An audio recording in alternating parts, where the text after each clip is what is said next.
You don't want to make this guy your warlord.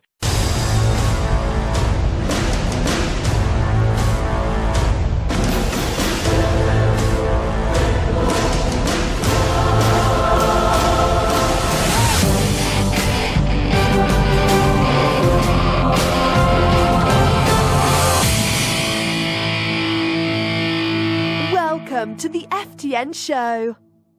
Hey everybody, welcome to Forge of the Narrative. My name is Paul, your host. I'm joined this afternoon by Red Powell. Hello. And Adam Camilleri. Hello. We are the Ball Assaults podcast. Thanks for joining us. Going to talk about Space Wolves today. The good old puppers of the 41st Millennium. Successor chapters. I know. Fluff-wise, this is a very new thing for Space Wolves, isn't it?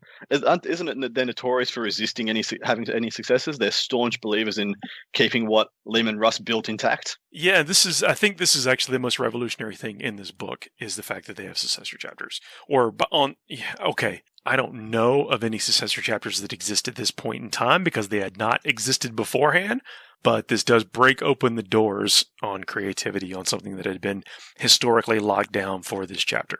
I seem to remember, was it Carcharodons? Space Sharks? Were they rumored to be Space Wolves successors? I can't even remember. There was one like that. There's one in during the Bad Abs that was like, maybe I'm making that up. I don't know that you are. You could be right, but I think that maybe what made that... wherever you read that so shocking at the time, because that would have been, the only known one. So if you and just to dip in the toe into the lore here, the books, the Carcharodon books, and I'm sorry if I just butchered that, but you know me, I tend to do that. Their gene seed is arguably by lore chimeric, almost a combination. They might very well be. You can debate whether or not they were Raven Guard. You can debate, which is what Forge World suggests or recommends that they use. They could be Raven Guard, they could be Space Wolves, they could be, there's a whole slew that they could possibly, they could be, some might argue that they are a imperial purification of Night Lords even. So it's very interesting stuff to get really excited about when you talk about Carcharodons, but to take it to go back, I think the books hint that they're chimeric, that they're almost a blend of other gene seeds. They're the perfect Count's ass chapter. The perfect. It's actually what I do in my Luna Wolves is that, storyline like, the Luna Wolves are the best. They're great. They're awesome. They could do anything. They could fight in any warfare, and they mix their squads together to perform any tactical option. I'm like, you know what? That's going to be my Count's ass army. It's weird how they've managed to give so much depth and fluff to a single faction. I suppose by making it like there's a 10,000-man Space Marine chapters, it really just leaves it wide open and eschews or overshadows any other single faction's breakdowns or whatever. But still, it's freaking cool. Yeah, all the cursed foundlings and all the plethora of Space Marine chapters. There's only ever been Space Wolves. For exactly right. Space Wolves, they have their 13 companies. That basically have their own traditions and don't necessarily succumb to the Codex Astartes or anything. So it's just neat that it can officially exist. I think that I don't want to say that like Crusade made this happen. This is probably going to happen regardless, but I think this for people that are playing Crusade, it certainly opens up even more doors for them. 1,000-fold more doors. Yeah, and so I've had a pretty deep look through that Codex cover to cover now, and it's an interesting one. I haven't read the fluff though. I'm going to read the fluff probably pretty soon. There's one question I've always had about Space Wolves, and I'm sure one of you guys or someone in the comment would be able to ask me. But I'm a huge fan of Black Templars, massive Black Templar fanboy ever since my 3rd edition Armageddon Codex. And are they another faction that's completely eschewed the numbers requirements for chapters? Like if they've got 10,000 Marines still? You're talking about Space Wolves? Space Wolves. Are Space Wolves still Legion strength? I believe that they are, but they keep it concealed within the great companies. Yeah, that's kind of been the thing, which is like you said, so cool about this successor chapter concept, because really they've just had the great companies. I don't know if they have like Legion strength of old, because that's just so many, but I do know that they've definitely exceeded they are definitely not just a chapter by about 1,000. Yeah. Well, there's actually of the first founding, there's actually only a handful that are like strict adherers to it, and like Dark Angels, they don't adhere to it. If they they have all the successor chapters, but all the successors answer to Azrael. Like when Azrael clicks his fingers, they all jump. they might as well be Legion strength. Templars are not Legion strength, even though they're second founding. So they didn't even have a Legion technically, but you know what I mean. And like even Ultras, like they all answered to McCrag. I mean, he wrote the Codex, but all the like Nova Marines, they answered to Calgar when he asks. They all, it's kind of the Blood Angels do exactly what they're the actual heroes here. Sanguinius was a good lad. He was a good dude. Yeah.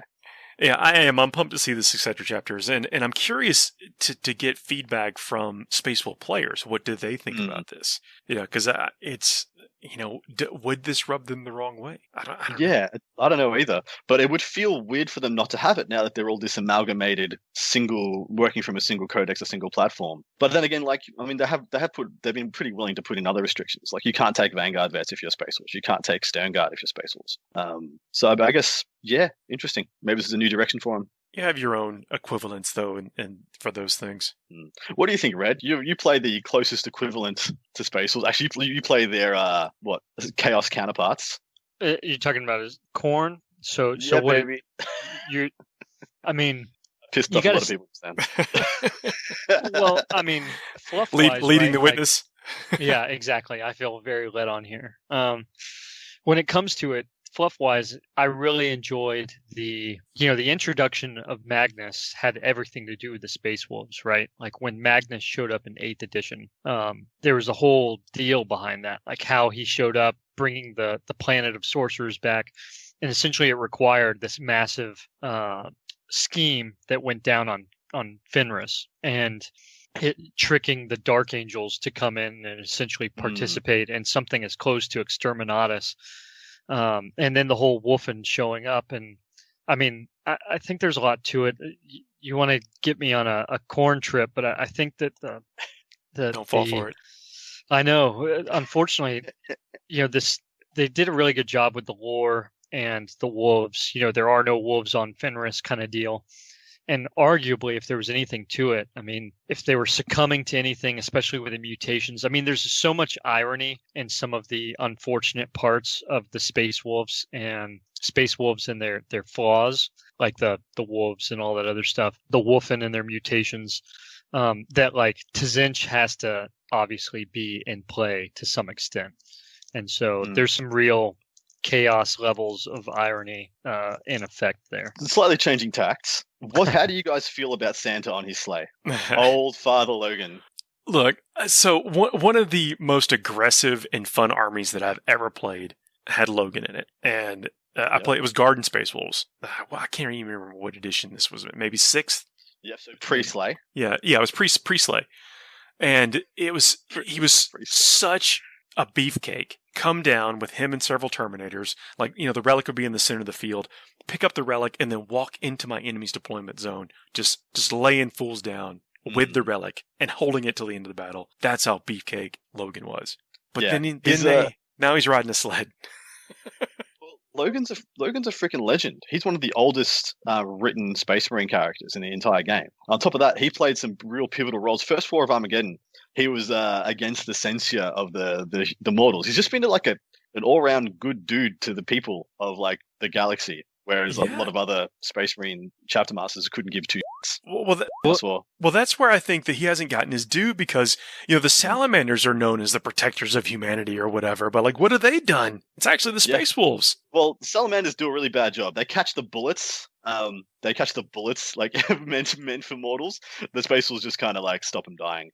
It's two different philosophies. I don't like the sled. I'm not a huge fan of that, but I think, and plus, it just seems awkward rules wise too. Like there's so many things that had just never have worked out for the sled, but I think that Logan is pretty cool. I think he's slightly hamstrung by, the Warlord trait that you have to pick for him is R of Majesty because he's the king, and they gave him the R of Majesty because, hey, whatever.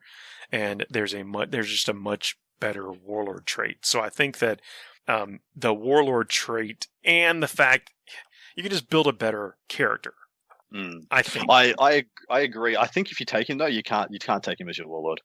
You're absolutely right. Either that, or you got to purchase other warlord traits. Firstly, I'm not a huge fan of him as your warlord because he is a targetable character. He's a character over 10 wounds. Well, on the sled he is. You can take him without it, and he's 7 wounds. But then he's not on the sled.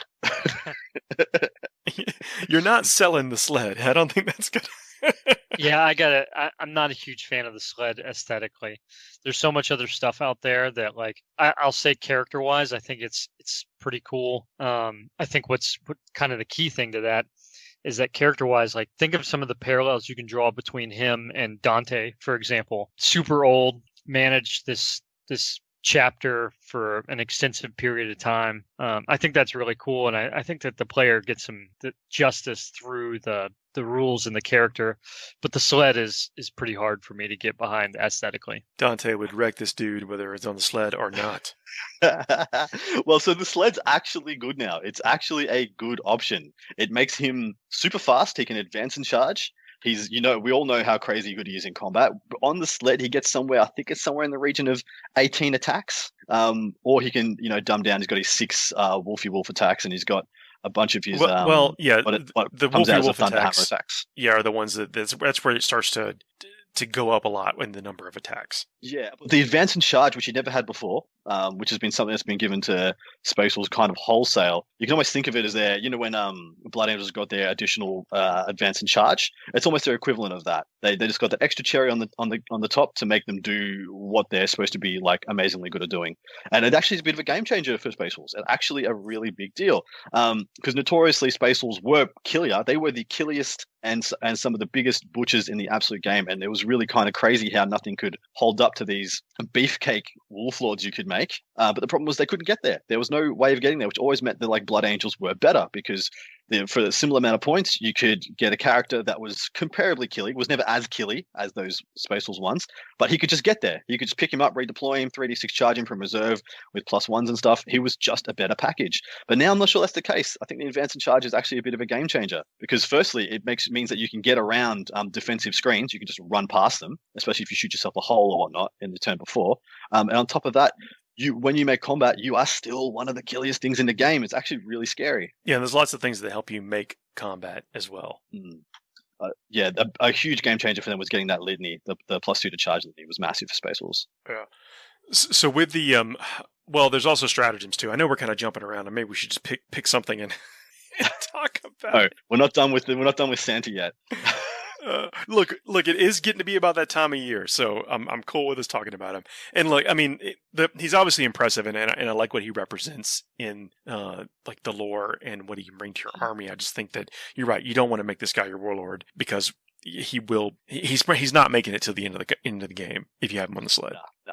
But you really think the sled's the way to go? So you're saying advance and charge. So I'll break it down for you. What's giving him the advance and charge? So that's the Swift Hunters rule, which it gives it pretty much anything that's on a dog, or as I believe it's also for the Sky Claws, and maybe what's the biker guys? Swift Claws.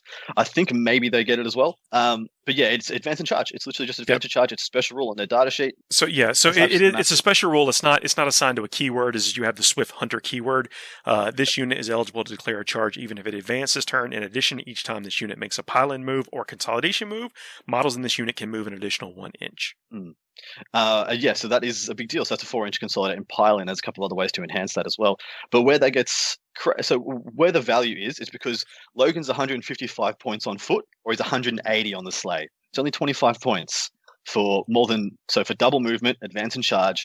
The wolf, the extra attacks, the extra toughness, the extra wounds. It's actually a lot of value for 25 points. You do takes him up to 14 wounds. Yeah, you take the negatives of being targetable, of course, which you just got to take in stride. But the advance and charge means that you're going to make combat and get value a lot quicker than a 5-inch moving Terminator.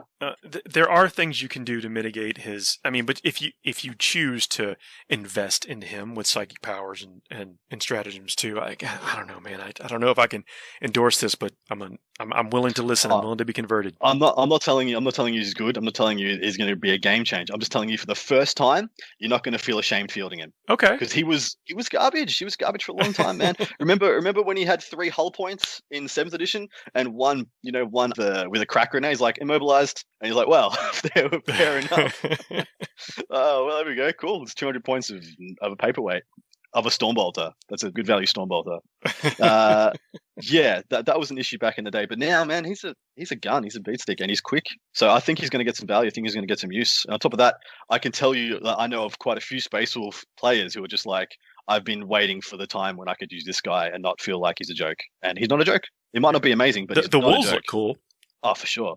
I will talk about this at the end. This is my little, maybe we'll do not a finishing moves, but Adam's little hobby segment, because I had this pipe dream idea for a Space Wolf successor, which might come to fruition now, but I'm not going to get the time to do it. So I might hand pass it to someone in the chat and see if anybody picks up what I'm putting down.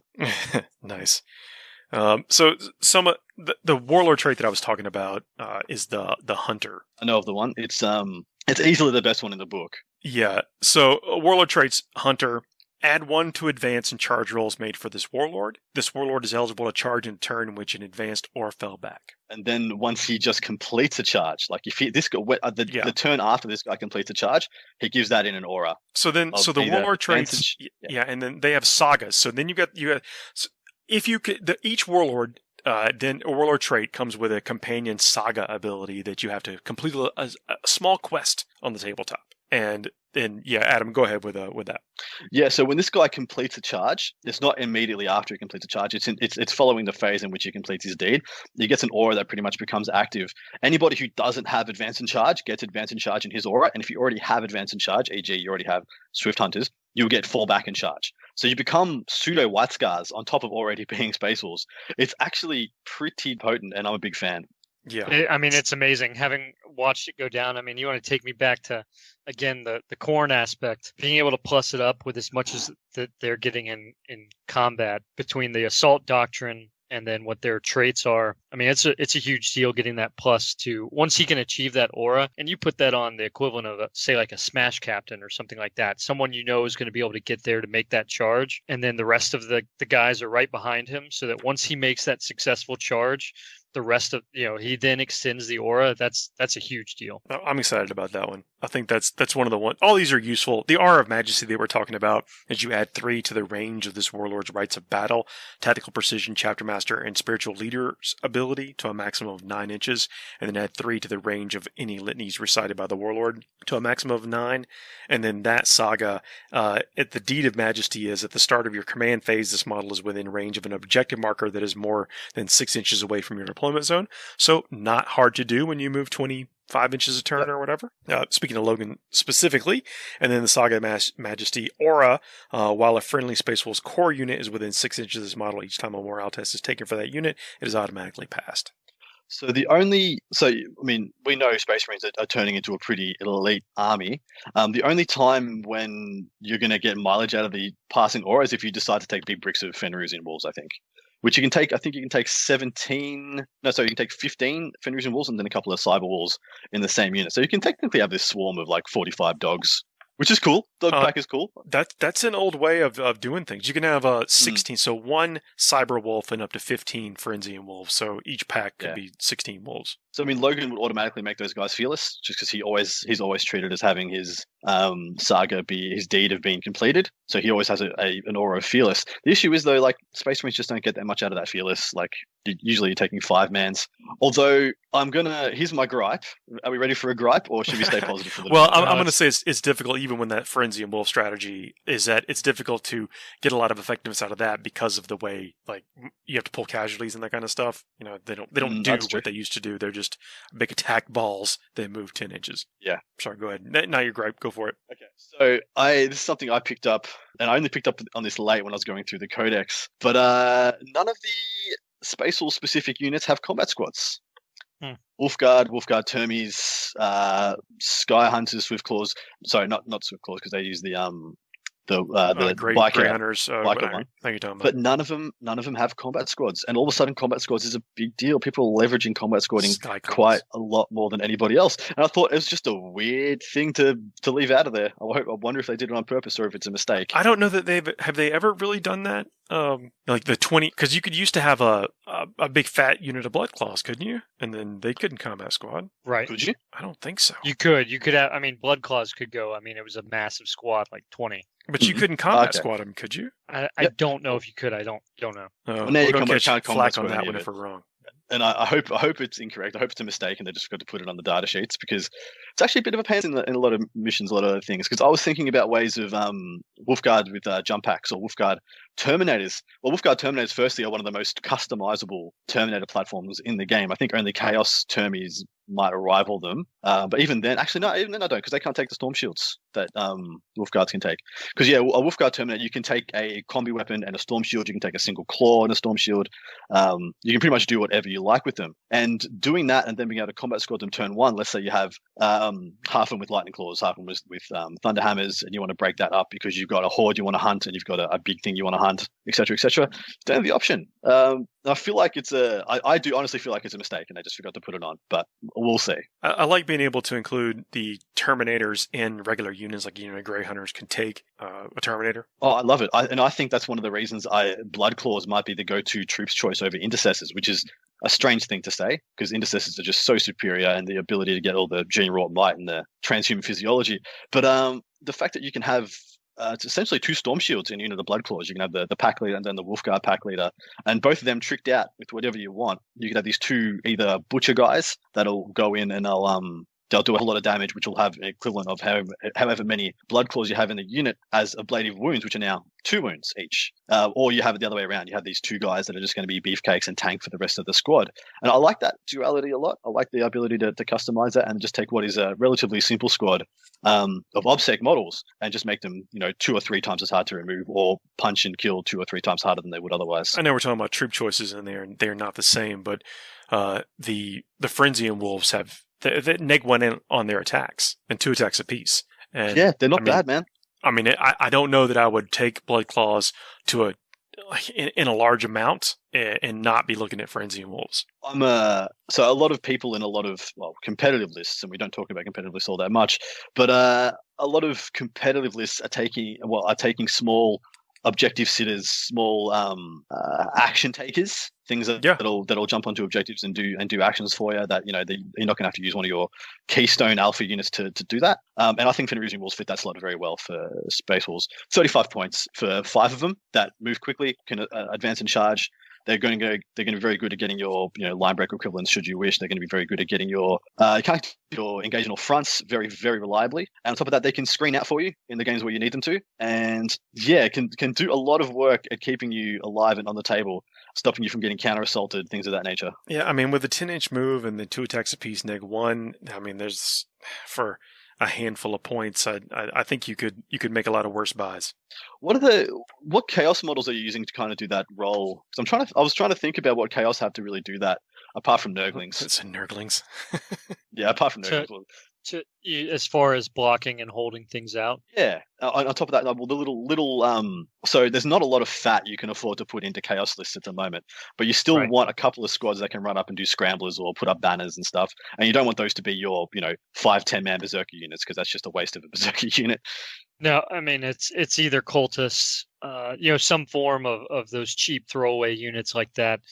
The Nurglings is a great one. I mean, if you can. With Chaos, it's almost, I find it very hard to look at Chaos without considering Nurglings, and their ability to just forward deploy is just such a big deal. And they're speed bumps enough that you can put them out there and then it causes problems. And like you said, between scramblers and everything, I mean, a squad of cultists can do that. It's tough when you realize that you just spent 50 points just to get scramblers like that alone. Mm-hmm. And so, like you said, I mean, it's really hard to fit certain realm of points for chaos and feel comfortable with it without feeling like you're just throwing it away, because you can get blocked out. I mean, you could strategic reserve to try and get to scramblers, but if you get blocked out, you get blocked out. It's so much easier for say Space Marines to do that with infiltrators, where infiltrators accomplish everything we're sitting here talking about, and then at the same time they also block units out by 12 inches, and so it's just such a big deal.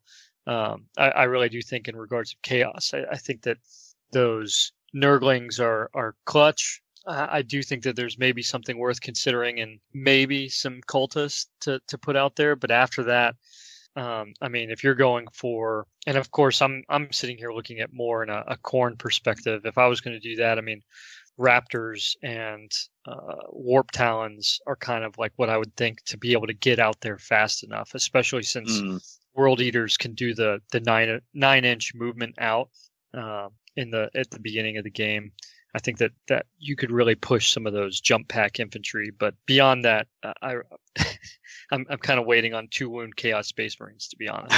Just mark my words, folks. Is that the things that people take to do the things you're talking about? Frenzy and Wolves are going to run all over them. Yeah. If only they were. The only issue is that the only thing that'll be holding them back from being like one of the best ones at it in the game is that they're not infantry; they're beasts, so they can't do scramblers, they can't put up banners.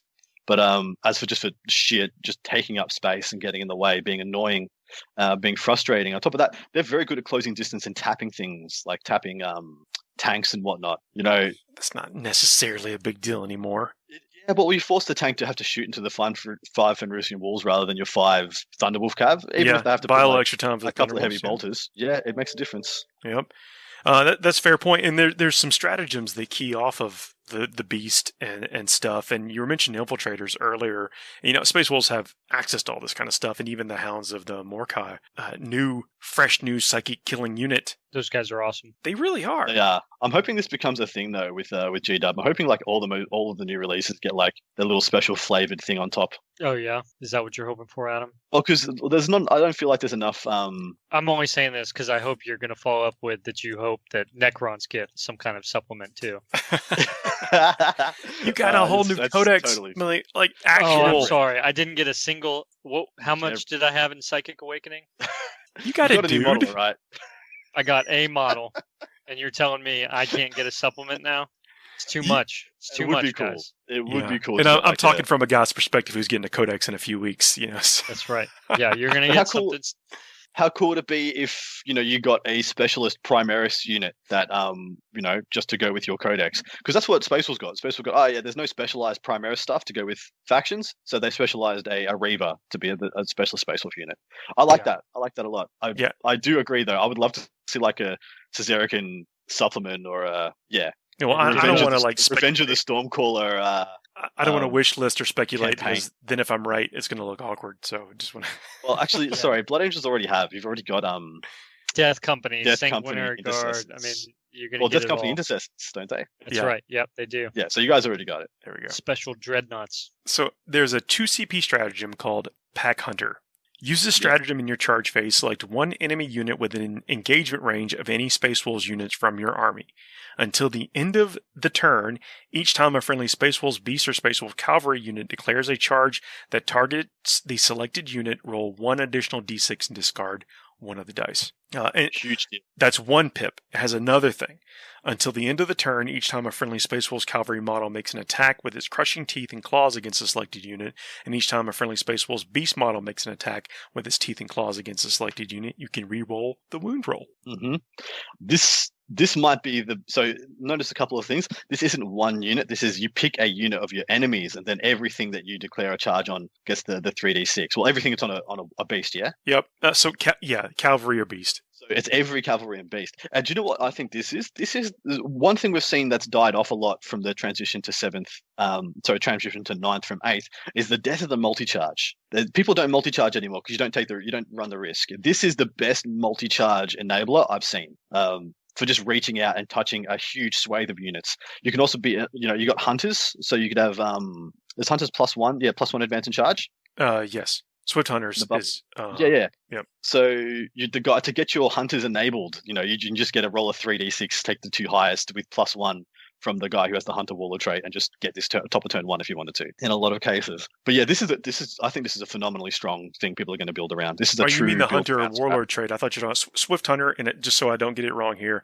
No, that is consolidation move can move an additional inch. So Swift Hunters is the advance in charge. Yeah, and the Hunters is +1 advance in charge, yeah? That's the Warlord trait, yep. Yep. So that guy getting 3d6 +1 to a charge means that if turn 1, God forbid this guy is a Master of Sanctity chaplain with already a +2, 3d6 +3 charge, this guy is getting a 12, He's getting a 12. He's going to make a 12-inch charge pretty reliably. And this is a big deal for making sure that Warlord trait gets off early and gets off consistently. He on top of that, be a Master of Sanctity because it needs to be a beast, or he could be buffed by one of those. Of course. Yeah, of course. Apologies. So it couldn't be directly him. But, tag along with it. Are you saying the Thunderwolf Lord's going to come back? 100%. Okay. Thunderwolf Lords are terrifying in this book. There's a thing called a frost weapon upgrade, which is like a special war gear upgrade. We don't talk about these much. These don't get a huge amount of looks in a lot of codexes because they're pretty negligible unless you're like Mastercraft and Crozies on the Smash Chappie. With this special issue war gear, they've got a formula here. There's some armor, some bolter upgrades, and then one little trinket it's good. But yeah, there's play in all of these. The frost weapon upgrade is I think it's +1 strength and +1 damage, and you can upgrade a power weapon or 2 lightning claws, which I think is where the power is. Yeah, you can have a Thunderwolf Lord with 2 lightning claws upgrade to frost claws, so he is strength 5 -2 damage, rerolling to wound. With I think you can get him to like an obscene amount of attacks. And I like that combo a lot. That is a Space Marine problem solver. So it adds 1 to the strength and damage characteristic of the weapon, and then it goes on to say, if this model is equipped with 2 lightning claws, improve the characteristics of both weapons. Oof. It's a big deal. Oof. It's very powerful, and that's one of my favorite loadouts. That guy on a Thunderwolf with just the two lightning claws. It's very cheap. It's not many points you're putting into that guy, and then just 1 upgrade, and it goes to a whole new level. The pelt of the Beowulf. This is where on Relic. I know. Look, we were jumping all over, but there's actually there's cool things in the Codex. I think the Codex. It's an exciting book. Space Wolf players should be happy. I'm weird on the Codex. I think there is some. I love the fact that they've taken some things that haven't seen play in a long time, and they're just given them a whole new lease on life. I think Thunderwolf Cav are one of the premier bully boys in the game now, and that's just good. I think that's just good for the game, and that's good for Space Wolf players. Yeah, they look cool. They're crowd favorites. Tell you what, let's take a break, and then we'll come back, talk about a couple of more stratagems, and we'll talk about a couple of relics. Then we'll go on from there. See you in a minute. Cool. FTN is brought to you by Discount Games Inc. Please visit them at www.discountgamesinc.com. And don't forget to ask Jay about ways to save even more on your hobby projects. We are back. I still got Red and Adam here. Hello. He is still the reddest of the pals. We're barreling through this book here. I mean, I know, again, I feel like we're a little bit scatterbrained jumping all around, but there really is.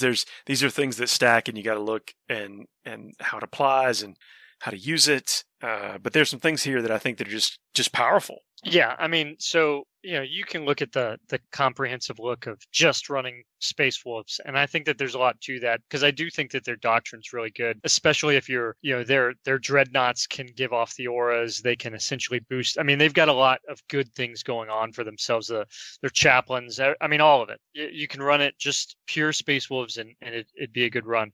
However, I do think what they can really do and take to another level. And Adam, I'll give you credit for this. I mean, just as Blood Angels used to be the Imperial ally of choice in a lot of other cases, I do think Space Wolves definitely step into, can contend for that role.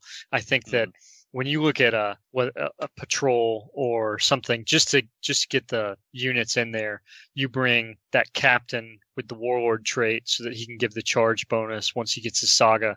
And then you look at Vanguard veterans, and then Vanguard vets with jump packs with, maybe a couple storm shields in there to help some durability. I mean, I've seen this. It was very recently, actually, and it was used to awesome effect very well. And that, and then the rest of them have lightning claws, and they've got they're going in there, they're hitting on twos, they're re-rolling thanks to the captain, they're getting the advances on the chart, they're doing all of that. And then we were just talking about it, during the break, that stratagem to give them +1 to wound, even if you need it, and they're re-rolling to wounds because of the lightning claws. I mean, these guys are going to tear stuff up, and you put that in conjunction with a lot of other units, and it's a lot of other armies, that Imperial armies, and you're putting that to as a part of your toolbox. Really, the utility is I mean, it's awesome. The stratagem is called Savage Strike, the one you just talked about, and it's a 1/2 CP stratagem. Use this stratagem in your fight phase when a Space Wolves unit from your army is selected to fight. If that unit makes a charge move this turn, then until the fight is resolved, each time a model in that unit makes a melee attack, add 1 to that attack's wound roll. If the unit has 5 or fewer models, the stratagem costs 1 CP, otherwise 2 CP. Yeah, I mean, it's awesome. You put that on there, and then throw those hounds, the Hounds of Mordecai, in there, and it's such a good anti-psyker component. I mean, outside of Sisters of Silence in 7th edition and 8th edition, the assassin, the Caluxus assassin. I mean, these hounds are a whole new game when it comes to some of these psyker builds that are out there. I mean, you know, TJ, who's been on here before, he just did really well this last weekend with Chaos and Tzinch specifically. So you know he's casting psyker powers. It's absolutely in the meta. Yeah, tons of them, right? It's absolutely in the meta to bring an anti-psyker component. And that's just, again, going back to the utility that comes along with Space Wolves. I really think they have a play in being this toolbox for all Imperial players to be able to tap into. That's the good point. And we'll jump to that special issue war gear and then the hounds in just a second. There's a couple more stratagems here, like keen senses. Use a stratagem in your shooting phase. Select one Space Wolves infantry, Space Wolves biker, or Space Wolves cavalry unit from your army. Till the end of the turn, you can ignore any and all hit roll, ballistic skill, and weapon skill modifiers. And each time you make a charge roll for that unit, you can ignore any or all modifiers to that charge. There's ways to get around stuff, ways to do extra stuff, ways to make sure whatever you want to do this turn is better than it would have been otherwise for any other chapter. Yeah, and it's a way of getting back to or maintaining your hit on threes with things like Thunderhammer's Power Fist after the first round of combat. If you're into something super beefy, because of course you get +1 on the charge, so you don't need it on the turn on the charge. But let's say, you know, somebody's reactively put a miasma or a lightning fast reflexes on something. That's a very good way of maintaining a damage output. I like, so there's a term that I this is an interesting thing. With the keen senses until the end of the turn, you can ignore any or all hit roll, so you don't have to ignore your +1. Your +1, any or all. It's the best terms and conditions of that kind of a strategy that I've seen. It's you just choose which ones you don't like. Yeah, very, very good. Get rid of all that crap. I'm gonna get my +1. I mean, you can't get it. You know. There's a term that I like to use in 40k, and it's a term used in boxing a lot or combat sports. It's not letting it go to the judges. Like, don't let the contest go to the judges. Don't let the in 40k it will be don't let it go to the scorecards. Like, don't let it be a thing where you need to count up the scores at the end of turn 5 to see who's won. And a lot of Space Wolf stratagems are like, oh, you're killing, triple down on that killiness and don't let it go to the judges. Like, don't let there be a morale test. Don't let there be anything. Scorch the earth. Like, let them expire. Nothing left. And I kind of like that. A lot of times it's going to feel like overkill, but I'm a fan still. No, the Relentless Assault Stratagem, 1 CP. Look, I know we're talking, there's a lot of stratagems. You're going to be spending things left and right, but you start the game with a bunch. Don't do crazy. Keep your reserves high. You're going to get one back every turn. Do it. Use this stratagem in the fight phase. When the Space Wolves unit from your army consolidates, each model in that unit can move an additional 3 inches for that consolidation move. This is not cumulative with any other increased distance, so on and so forth, like the normal. But again, pushing in, doubling down, being aggressive the whole way. And that's what I like, is like when you go to shoot something, you're gonna pop a stratagem that lets you, like, just like you said, shoot their pants off. When you go to the fight phase, you're going to ground them into hamburger, and then you're going to be up on them when you're consolidating 6 inches. Yeah, exactly right. There's a special issue war gear I was talking about before, which that led me into the discussion. These guys might be just a superb ally for a lot of things. Yeah, I think it's the Mordecai's Teeth Bolts. Yeah, you want to read that out for us, mate? Yeah, when you give a model this relic, select one bolt weapon, see Codex Space Marines, that model is equipped with. When that model is chosen to shoot with, you can choose for that weapon to fire Mordecai's Teeth Bolt. If you do, you can only make one attack with this weapon. But if that attack scores a hit, the target unit is marked by Mordecai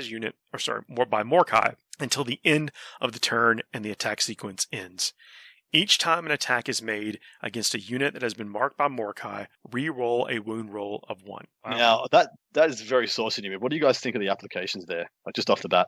I mean, you can start off with that, take like whether it's a Phobos captain or a lieutenant or something like that can essentially pick something well out of range, right? So I would want some kind of bolt weapon that's long range, allows me to just pick something off from a distance to get that effect applied, and then everything else that follows after that. 30-something inches. Like that. Yeah. Exactly. Did you notice the restrictions here? Actually, it says until the end of the turn, doesn't it? Yeah. And it doesn't say just shooting. Does it say just shooting phase? Each time an attack is made against a unit. Yeah. That is so it works in combat as well. So you just mark them for the whole turn. Now here's the crazy. Can you guys pick out the crazy bit here? The bit that makes this really saucy? Well, it's not limited to Space Wolves. So I mean, straight, it's not. Man. Yeah. There's no mention of only limited to Space Wolves. I mean, this goes all the way back to Doom and Jinx, with Eldar shenanigans. Like technically, if they could shoot themselves, they would get this buff. It doesn't say. Does it say allied units, or does it say any time an attack is allocated? But if attack scores a hit, the target unit is marked by Mordecai until the end of the turn,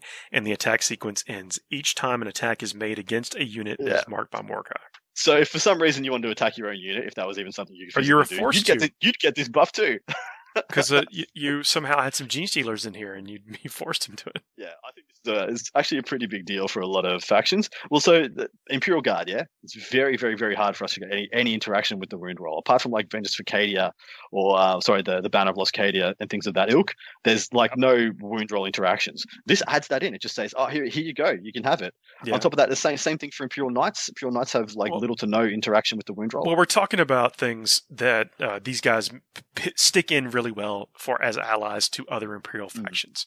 Imperial Knights, I think you're going to be strapped on points a little bit. Guard, I think a much better choice, and Punisher cannons. Yeah, for sure. Punisher cannons. I was thinking artillery as well. Like, I've been playing around a lot with the payload Manticores. Just getting, wounding on 2s into toughness 5 marine bodies like Eradicators and stuff. Toughness 5 rerolling 1s. So wound on 2s rerolling 1s. Is actually just a nice fat buff. It's nice. Yeah, there's some juicy things here in this special issue war gear, and that kind of led us into we're talking about the allies to the Hounds of Mordecai. Mordecai's all over the place. Mordecai's everywhere. Yeah, they're not unique, right? They are not. No. So that's frightening. It should be terrible. They're 22 points a model, which is, I believe that's 4 points more a model over a regular Reaver. I think a regular Reaver is 18 points. But you look at what you're getting. You don't kill any better, to my knowledge. I was looking at them. I was like, these guys don't kill any better than regular Reavers. But man, you just get like 3 special rules. Just 3 layers of extra special rules you didn't have.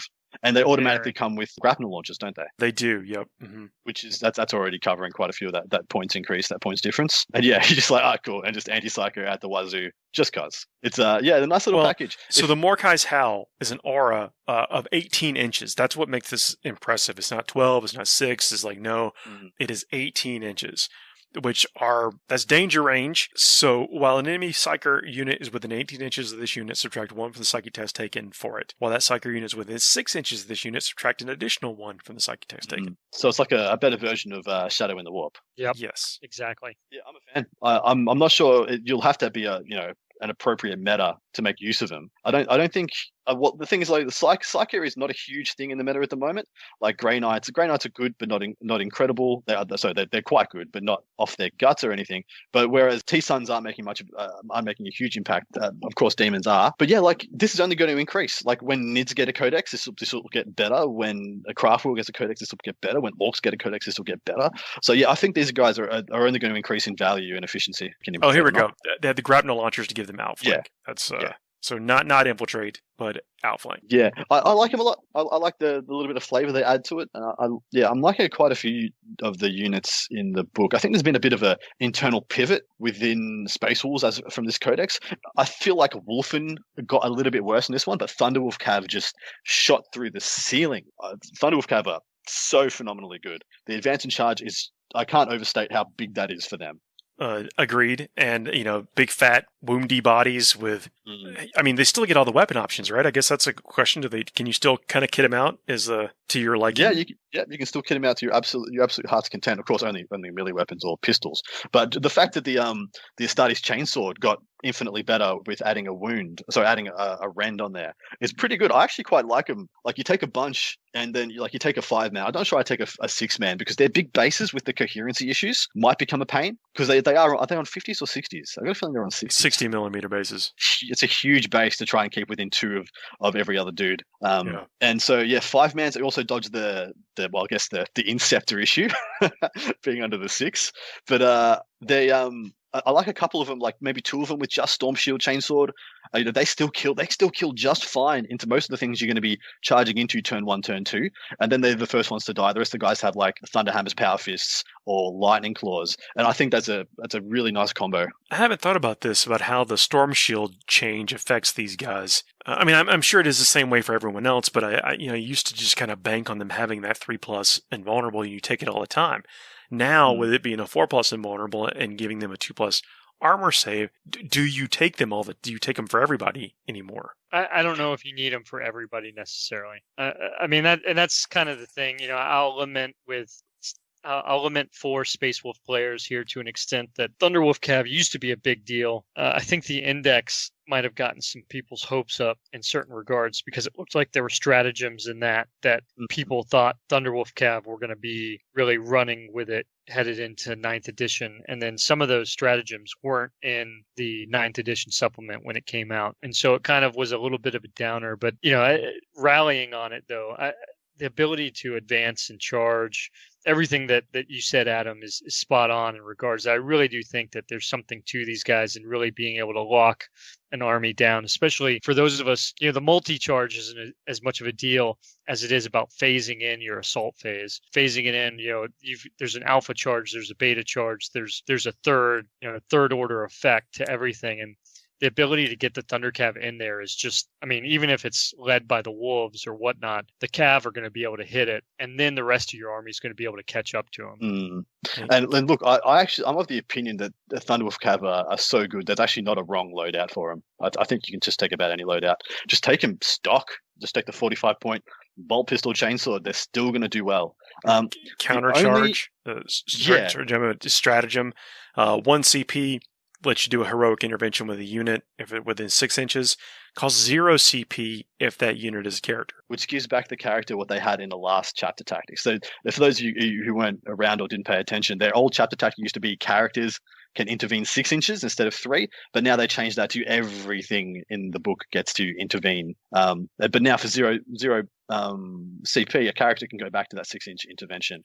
This is where I feel like Space Wolves differentiate themselves from other aggressive armies. So you think about orcs, yeah? Orcs, it's actually really funny that when you think about contending with orcs, a lot of people go to how Space Marines in the Horus Heresy used to contend with orcs, the tip of the spear thing.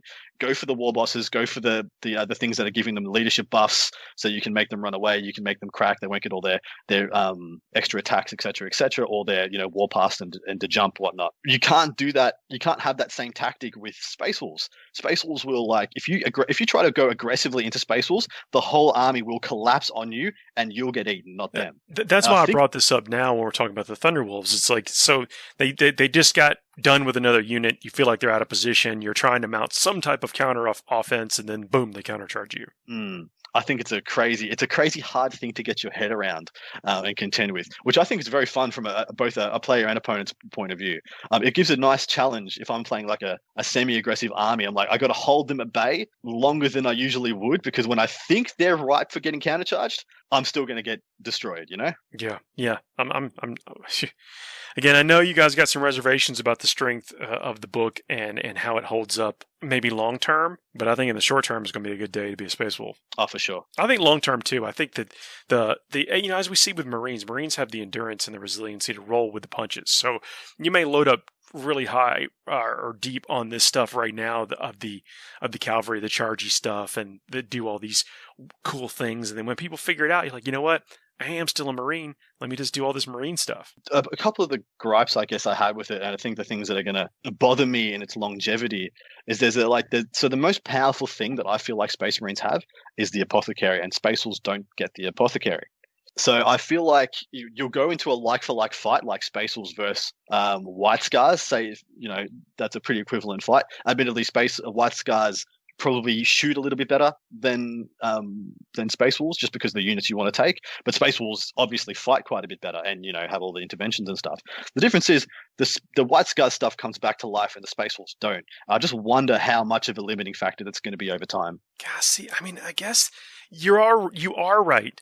But what Space Wolves are really good at is killing things. So they're going to kill the stuff that got killed. The stuff that gets brought back, they're going to kill it again, and they're going to kill the thing that's bringing the stuff back. They're going to kill you, going to kill your cousin, that's and right. Your uncle. They may kill the army playing on the table next to you. Yeah, you can tell which one of us is the Blood Angels player.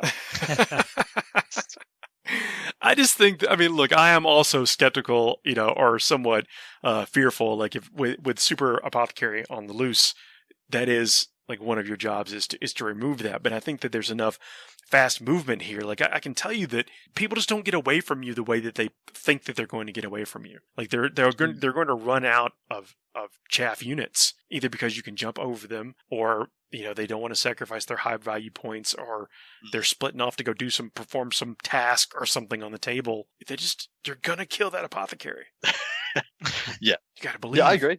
I'm just not sure how it's going to pan out over time. I think right now, Space Wolves are just going to terrify. They're going to be an absolute terror. They're going to terrorize people. Yeah, I think this is one of those happy things where people can break out the stuff they've had for the last three or four editions and play with it, and it's gonna do well. Agreed. I think that back during the people were on the regular running 30 Frenzy and Wolves. Now maybe it doesn't play out to where you run 30 of them, but you can certainly run 5 units of 5. Absolutely. For next to no points, and you're going to anybody who brings home. Yeah. What's that? You mean 3 units of 5? Oh yeah, I'm sorry. Yeah, 3 is 5, or 3 units of 8.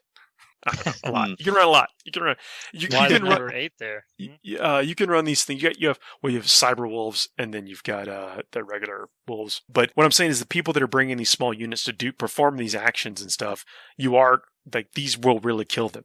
You have heavy hitters in your army that are doing things the whole time. They're up there charging. They're counter charging. They're pushing in further on the consolidate, so it's harder for people to screen things, and then they have fast movement to go around things in some situations. And then when they just can't get too far around, they're going to roll 3d6 and drop the lowest. Yeah, that is really the thing that's going to mess with people. Like when you get 3 units of Thunderwolf Cav up in someone's grill, or a couple of characters in Thunderwolf Cav, and you pick the unit behind the one you want to charge, and then everything 3d6 is so you can pick the one in front of the one you want to charge, and then you get a leapfrog to charge into the one you actually wanted to charge into, which is what I was talking about with saying that this is a really good multi-charge enabler, because you don't need to fully combat that one. You can use that extra d6 to leverage into the thing behind them, into the thing they were screening off for. Yeah, you still have to be able to make it, which I know that's not what you're suggesting, but I'm just saying for clarity, you still got to be able to make everything. Oh, for sure. Yeah, absolutely. But you could have +3 to that charge. And so you're gonna on 3d6 with a potential reroll when you really clutch and need to. And let's say you got four units doing that. 2 or 3 of them are gonna make it, and you're so killer you don't care. If 2 don't. Like you just said. Yeah. I'm digging it. I think there's some play here. I do think the Space Wolf players should be at least happy about what the impact they're going to make on the table right now if you're getting the opportunity to play. We didn't even talk about any of their psychic powers. Like there's a whole other section of this book that we have not spoken about. Worst named psychic discipline ever. Just putting it out there. Is it still the Tempestus? It's Tempestas. Okay. Yeah. So no, that's the thing that gets me is that it's spelled differently than the Tempestus Scions, which would have been far better. And it's a good tree, though. There's 3 good powers in there. Yeah. Maybe should we save that for the next time? Up to you. Let me say. There is one I want to talk about. All right, well, hit us. Yeah. It's the same one that was good in their 8th edition index, which is the bubble up of cover. Well, one sec before you do that. What I was going to talk about that might have eaten our time, but we'll make time for everything. The Hounds of Mordecai, we mentioned it earlier, but that's only enemy psychers, so you can still cast your own psychic powers and be good. Hypocrites. Yeah, it's not like one of those Imagine weird. That. Yeah, it's only enemy psychic powers.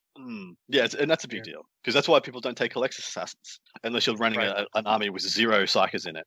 Otherwise, you're debuffing, you're hurting yourself just as much as you're hurting them. Yeah. So what's your one? I think there is we'll probably talk about a couple while we're talking about. What do you think is the best one? Storm's Call. Is that what it's called? It's number 5. Stormcaller. Yeah. Stormcaller. So that's the bubble of give light cover in a 6-inch aura around the caster.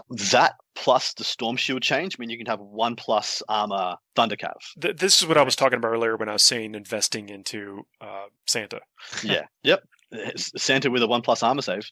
It's a thing. He's not going anywhere. He's very hard to shift. You can't just put bolters into these guys and expect to do anything. You can't put Rend 1 bolters into these guys and expect to do anything. And I think that's the big deal. It really kind of takes a lot of the doctrine, the really potent doctrine stuff off the table. And when you're shooting massed -2 into them, as it would be like an assault cannon with doctrines or whatever, they're still getting that 3+ invuln they would have had without the Storm Shield change. So I think it's a big deal. I think it's a really, really good power.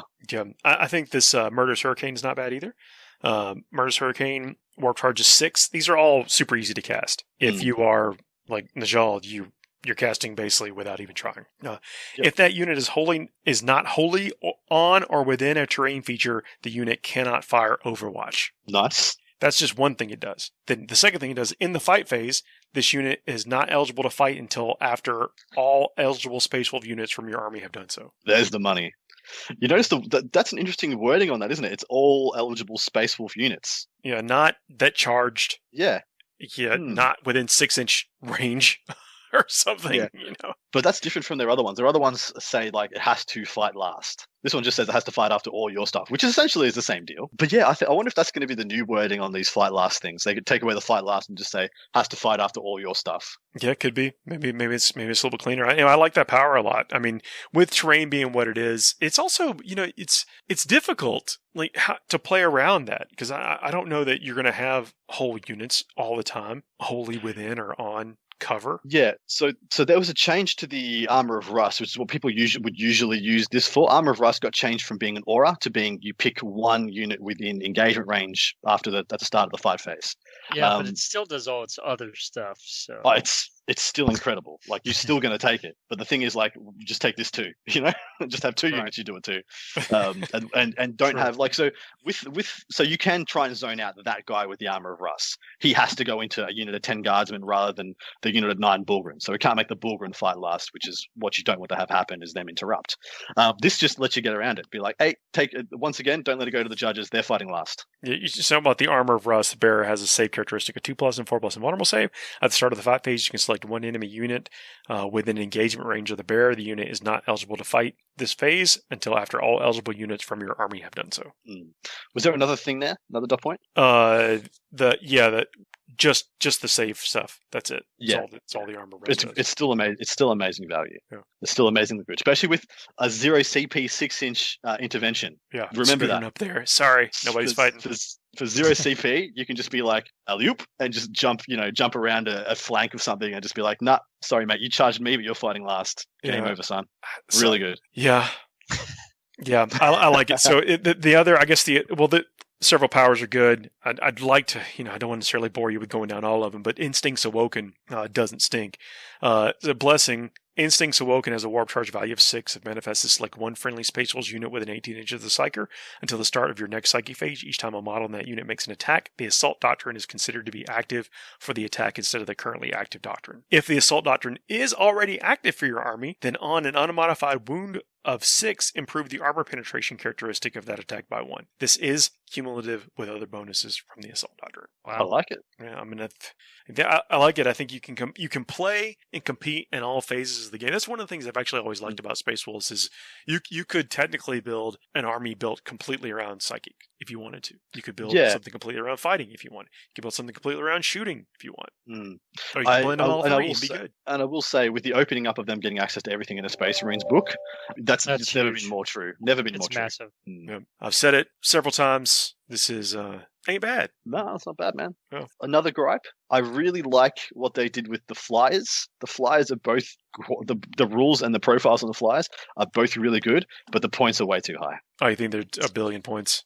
They start at 300. They start at 300 points apiece and go up from there. They suffered that beforehand too, so at least the Space Wolves players are used to that. I know that's a small concession.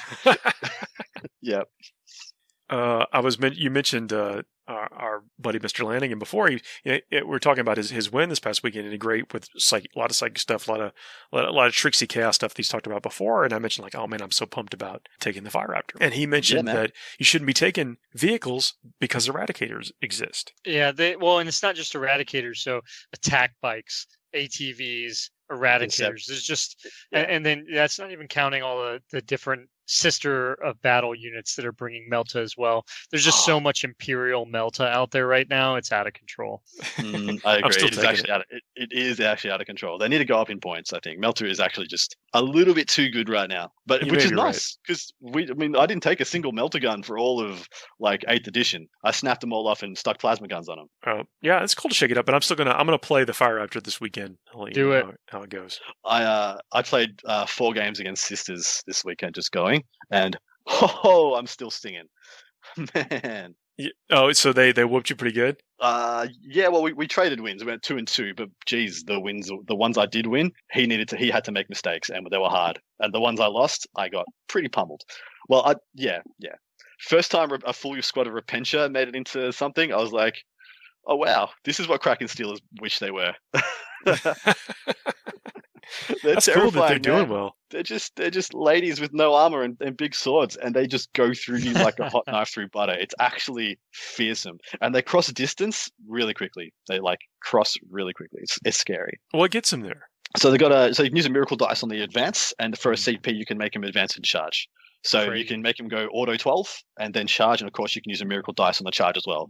So you can pretty much guarantee a min 7-inch charge. So you use a 6 for the advance, use 1/6 as one of your dice for the charge, and then you just have to roll a 1, and you'll auto make a 19-inch move in your turn. With the miracle die, do you claim the miracle die before you roll, or do you sub it in after the roll? Yeah, before you roll. Okay. It'd be far too good if you can roll and then just sub one in. Although I think you can pay CP to do that. I think so too. It's been a bit. We may be wrong, but there may be a stratagem to do that. It's just been a bit since I've looked at it. But I've started to kind of accumulating sisters just like as kill teams and that kind of stuff. But then you turn around a couple times like, hey, you can't take 3 exorcists in a kill team game, but yet somehow I own them.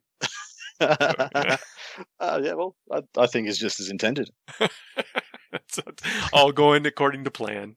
I have eventually I'll stop griping about the Silent King. Oh dear. But I'm coming behind Red in his journey. And I will say everything that Red has said has come to pass in that I put together the 2 cryptex, and they're like 150 pieces each.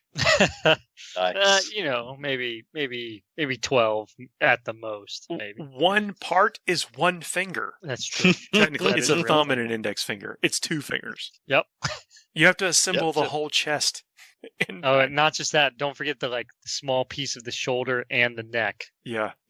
Trying to connect the neck bone to the shoulder bone. Yeah. They did go together. It took a little time. I would say anybody who's out there doing it, I try to suggest plastic glue for plastic things. I think for these figures and a couple of pieces on this kit, you're going to want to go with super glue because you'll get a faster bond to keep it in place. And that's it. So, recognizing that before you have glue all over your fingers and pieces that don't line up together and you're sitting there holding them forever. That's the takeaway. That's the finishing move segment, the hobby segment. Nice. Knowing when to switch adhesives. Is it time for me to hand pass my crazy cool Space Wolves conversions? Do it. Second. All right, so I had this idea ages ago. So I was a diehard Ogre Kingdoms player in fantasy, and I had a huge surplus of trays that I did to get Ogre Kingdom stuff that I was never going to use, like extra Stonehorns and Thunder Tusks and Mournfang, because there's only so many Mournfang every man needs, and once you scratch the itch you're scratched. I thought about doing a Space Wolves Successor that was on Fenris, but used woolly mammoth-esque aesthetics instead of wolf stuff. Hence, Logan is mounted on a Stonehorn instead of being on his chariot. Same rules, same everything. You can use the same Logan model if you wanted to, or go crazy and convert your own everything.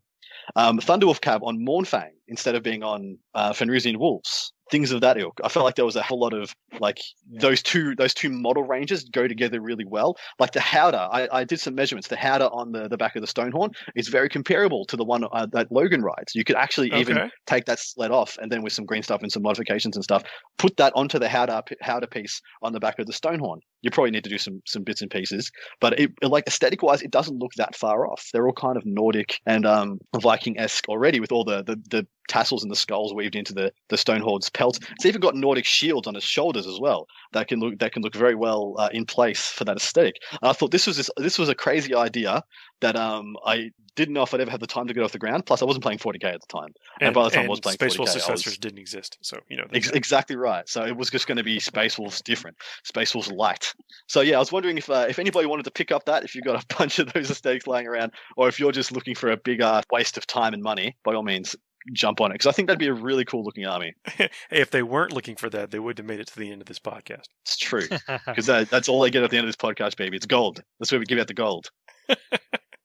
Well, gentlemen, thank you all for joining me. This has been a fun jump to the Space Wolves, and I think that next episode, well, there'll be a preview in between the time we've recorded this and the time that's we talk about the preview, and I think we need to come to the table with a Death Watch and a Space Wolf army list. Nice. Do we want to put out a prediction for the preview? So whose cuisine will reign supreme? Who's the closest? Give me your single prediction. What do you think we'll see? Risky prediction. I don't want to hear we're going to see some Nurgle stuff. What's your risky prediction? Think we'll get Slaanesh mortals. So mortal Slaanesh AOS units.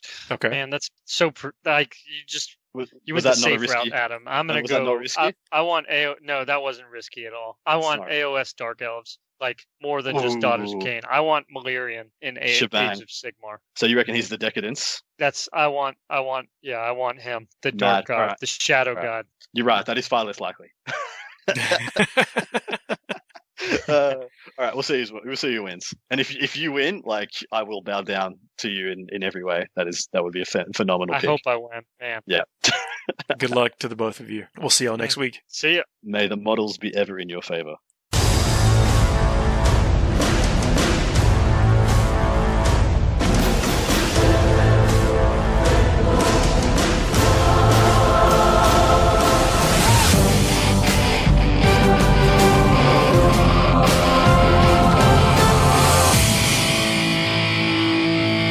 Nobody puts baby in the corner.